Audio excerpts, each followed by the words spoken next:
Hello everyone, welcome back. 200 plus daily use short English sentences की जो हमारी series है, इसका ये 7th पार्ट है। इस वीडियो में हम ऐसे सेंटेंसेस कवर करेंगे जो हमारी डेली लाइफ में बहुत इंपॉर्टेंट है।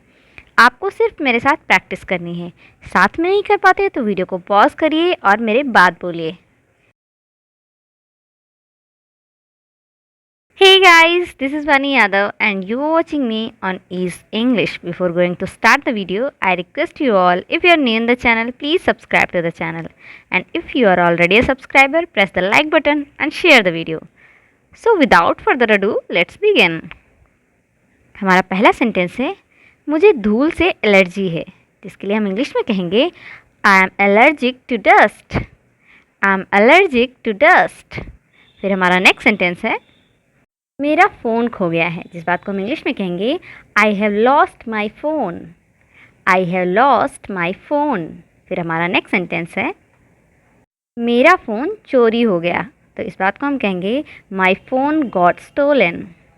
माई फ़ोन गॉट स्टोलन। फिर हमारा नेक्स्ट सेंटेंस है, क्या फ़ोन बज रहा था, तो आप इंग्लिश में पूछिए वॉज द फ़ोन रिंगिंग।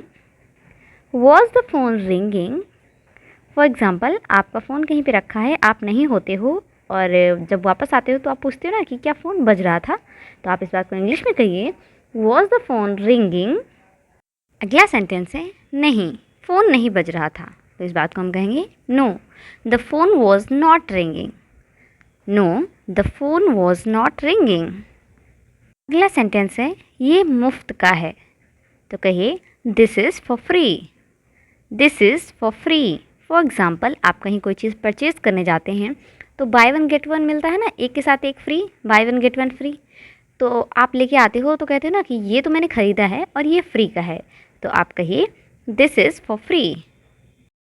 फिर अगला सेंटेंस है, 9 बज चुके हैं, यानी कि बज चुके हैं, तो इसको हम इंग्लिश में कहेंगे इट्स ऑलरेडी 9।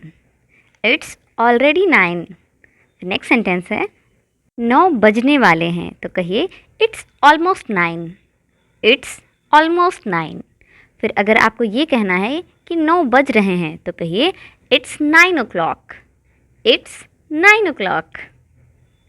फिर है 9:15 बज रहे हैं, तो कहिए इट्स 9:15। इट्स 9:15। अच्छा, सवा और पौने में मुझे तो बड़ा कन्फ्यूज़न होता है हिंदी वाले में, इंग्लिश में नहीं होता है। आप बताइए कि आपको भी सवा और पौने में कन्फ्यूज़न होता है? अगला सेंटेंस है, अगर आप घर पर हैं तो हमेशा कुछ ना कुछ करने को तो होता ही है, तो इस बात को हम कहेंगे if you are at home there is always something to do. If you are at home there is always something to do. अगला सेंटेंस है, मुझे घर में कुछ काम है करने के लिए, तो इस बात को हम इंग्लिश में कहेंगे I have some stuff to do at home. I have some stuff to do at home. Next sentence है, तुम्हें मेरी बात सुन लेनी चाहिए थी, इस बात को हम इंग्लिश में कहेंगे you should have listen to me. You should have listen to me. अगला सेंटेंस है, तुम्हें परसों आना चाहिए था, इस बात को हम इंग्लिश में कहेंगे you should have come the day before yesterday. You should have come the day before yesterday.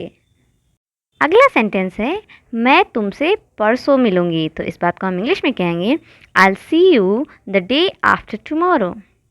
I'll see you the day after tomorrow। अगला सेंटेंस है, क्या तुम किसी तरह की मुसीबत में हो, तो इस बात को हम इंग्लिश में पूछेंगे are you in some kind of trouble. Are you in some kind of trouble. फिर हमारा नेक्स्ट सेंटेंस है, हाँ मैं हूँ, लेकिन इससे तुम्हारा कोई लेना देना नहीं है, इस बात को हम इंग्लिश में कहेंगे yes I am in but it has nothing to do with you. Yes I am in but it has nothing to do with you. फिर हमारा नेक्स्ट सेंटेंस है, क्या कुछ ऐसा है जो मैं कर सकूं, तो इस बात को हम इंग्लिश में कहेंगे is there something I can do. Is there something I can do. Then हमारा नेक्स्ट सेंटेंस है, मैं कुछ भी करवा सकता हूँ, इस बात को हम इंग्लिश में कहेंगे I can get any thing done. I can get any thing done. फिर हमारा नेक्स्ट सेंटेंस है, क्या इतना बहुत नहीं है आपके लिए, तो इस बात को हम इंग्लिश में कहेंगे isn't this enough for you. Isn't this enough for you. अगला सेंटेंस है, तुम्हें एहसास भी है कि समय क्या हुआ है? इस बात को हम इंग्लिश में कहेंगे do you realise what time it is? Do you realise what time it is? For example, आपको किसी एक पर्टिकुलर टाइम पे कहीं बाहर जाना था और आप टाइम भूल गए, किसी काम में लग गए, तो मम्मा आती है, वो डांटती भी है और डांटते हुए कहती है कि तुम्हें एहसास भी है कि समय क्या हुआ है? तो मम्मा को कैसे बोलना है? Do you realise what time it is? अगला सेंटेंस है दोस्त होते किस लिए हैं? इस बात को हम इंग्लिश में कहेंगे what are friends for? What are friends for? For example, आपके किसी फ्रेंड ने आपकी हेल्प कर दी, तो आप बोलते भी हो कि यार कोई ज़रूरत नहीं थी इसकी, तब आपका फ्रेंड कहते हैं ना दोस्त होते किस लिए हैं? तो उसे इंग्लिश में कैसे बोलना है? What are friends for? Next sentence है हमारा दोस्त इसीलिए तो होते हैं। इस बात को हम इंग्लिश में कहेंगे that's what friends are for.